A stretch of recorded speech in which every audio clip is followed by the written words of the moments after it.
So they try to make me feel like I was schizophrenic, and I knew that that's what they were trying to do. But like, you can't get in my head and make me feel like I'm schizophrenic.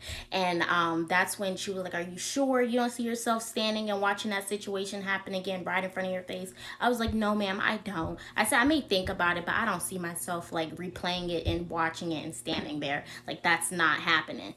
And so she was like, "Okay, alrighty." So after that, another situation, I wanted to quit smoking cigarettes. So that's when she signed me up for the quit program. So I thought I was going to go like out of the building to go to a quit center, but she said that they can do it online on Zoom. So I went to the little quiet room to get onto the Zoom with the lady, and I really liked her. I liked her vibe and everything. She was cool. Her name was Miss Keisha, and she was telling me how that she can help me quit smoking cigarettes. And I was like, "Alrighty, that's cool." So she said, "What do I want to do?"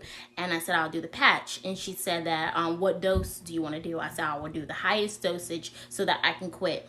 And she was like, "Alrighty, well, we'll get that done and we'll have that to you Monday." But God didn't allow me to stay until Monday, because if I would have stayed until Monday, got on nicotine patches, I probably would have been dead. But anyways, let me tell you what she said. So she told me that I could smoke all the cigarettes I wanted to smoke while on a nicotine patch.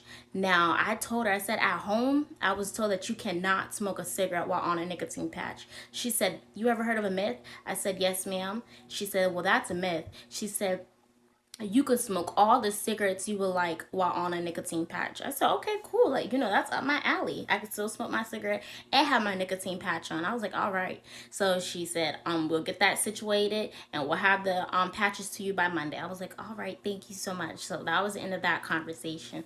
Another situation that happened was, I never had night sweats until I got up there. Never did I ever had night sweats. Now, once I got up there, I would wake up in a pool of sweat, but at home. And then when I came back home, like, I never woke up in a pool of sweat anymore. Like, what was going on in that situation up there? Why I was waking up in a whole bunch of sweat? Why am I having wet dreams? Like, ugh, that was just horrible, and I just didn't know why. So then that's when I told one of the staff members, and she told me to tell the counselor and let her know that's the lady who prescribes the medicine. But she's not a doctor. How can she prescribe medicine in there? Like, that's the crazy things that they got going on in there. So I never told her about my night sweats, because there's no need to tell y'all about it. I did go to the doctor, and I did tell them when I did have a checkup, because everybody has to get a checkup by the doctor once you arrive there and stuff like that, by a real doctor, so that you can get your Medicaid and stuff turned on.